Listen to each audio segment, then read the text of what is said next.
I'm joined here now by Dara Briain. Dara, you've been involved in the Global Irish Forum yesterday and today. Yeah. What kind of ideas are coming across that you think might work? Well, I've been impressed by the fact that it's been a lot less fluffy and woolly than I thought it was, a lot less of a talking shop than some people thought. Some eminently achievable ones talk of specific foundations to deal with specific things, talk about an attempt to attract the diaspora, not by actually going to them, by going within a village. You source the people who've left from the village and you contact them directly, and then you draw them back in. So like a reversal of the way we'd normally expect to do, sitting and waiting for them to come to us.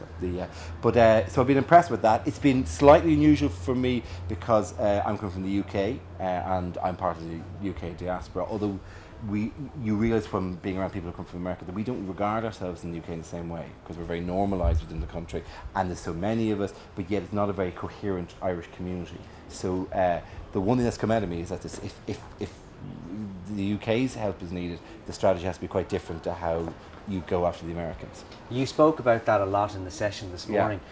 What do you mean by formalising that sort of UK diaspora experience? Well, if you're in the diaspora UK, partially because you're an hour away, partially because it's no longer centred with the largest ethnic minority in the country, we have now just disappeared into the fabric of the UK. That there isn't any need for us to hold together. And so there isn't that urgency about, oh God, I must be among the other Irish, because there's no language barrier. Culturally, we're quite similar, and there's enough, of an overlap there. So if it is a case of trying to get the Irish diaspora in the UK to help out, the first thing is going to have to be to differentiate us from the rest of the UK, so that we can begin to hold together a bit more. The other worrying statistic that's dropped up is that we're tailing off quite dramatically in terms of tourism coming from Britain. And while there are financial reasons for that, obviously the currency exchange made us less value for money, and they're in the middle of a recession and all that. One of the reasons privately given is that people don't see the difference between, they know we're apparently very friendly and welcoming and all that, but there's a familiarity which has actually gone a little bit too far, almost to a certain extent, that they don't regard as that distinct a place to visit. Now, you're here, you're talking a lot about the diaspora, and there's an awful lot about Ireland's image abroad and so forth. But you're also very much known for your interest in science, maths, education. A key part of developing Ireland, and one of the sources of criticism, is that we're not getting our act together when it comes to producing enough engineers and so on. That's one of the major things I hear, because I'm in contact with tech companies for various reasons. Is that there aren't enough graduates in physics and maths and computers and engineering, because during the boom time, fewer people took those degrees. And now there's a gap. I mean, one industry I was in contact with before, and it was the video game industry, which is burgeoning here.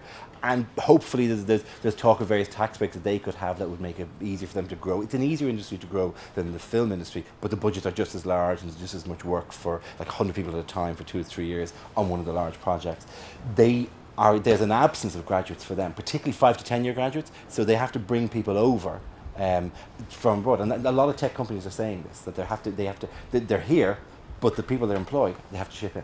Do you think one of the problems is just this inability to generate an interest in people getting into things like physics and computing and maths and so on? Is that an issue? Well, yeah, but then you're into that kind of game that we always find, because in the public engagement of sciences, how do we make it more appealing? It's going to be a difficult subject. I mean, I know you can't dump these things down; they're difficult. Yeah, they're difficult, and they're supposed to be difficult, and the job you get at the end will involve things being difficult. But the fact is, there are jobs at the end. I was talking to Dennis Coughlin from Havoc. Now, Havoc create the engine that sits in the middle of also very successful Irish huge successful Irish company, and employs about 120 people. But he said people aren't doing these difficult degrees. The job is still going to be difficult, but he estimated about 2,500 jobs that they can't fill with Irish tech graduates, because they aren't there. I mean, the work is there, and that may be as much of a message to get across, is that these things are there. And we can't be producing a proportionally less nerds than other countries. I mean, people like myself, they were nerds when I was going through college. They surely are still nerds. And long may they survive and thrive. Absolutely, yeah, because they may be the ones that drag us out. If there were any ideas to come from this that you think would be particularly useful for getting the economy going, what do you think they'd be? Oh God, I would push for that. I would push for going after those industries that don't have a basis at the moment. I mean, we're talking about how talent has to emigrate. Like if you're in comedy, you go to London. If you're an actor, on that panel alone, you're an actor, you go to LA. And there's a woman beside us who works in the fashion industry. She lives in Paris, right? That's accepted that these are the world centres. There are newer industries coming up in which the workforce is still will move, and the key workers will move. I mean, the video game industry, for example, Montreal wasn't on the map a few years ago. They came up with a number of tax initiatives to draw the key talent in. Once you've got the key talent in, you can ring it with graphic designers and sound artists and writers who are all local, and they've built up a studio system that way. Again, with the new media, we're talking about animation. Brown Bagger here as well. Carl Gaffney's been here. These are the new industries that we could make ourselves a basis for, and where the world centre for these industries is still up for grabs. Dara, Briain, thanks very much.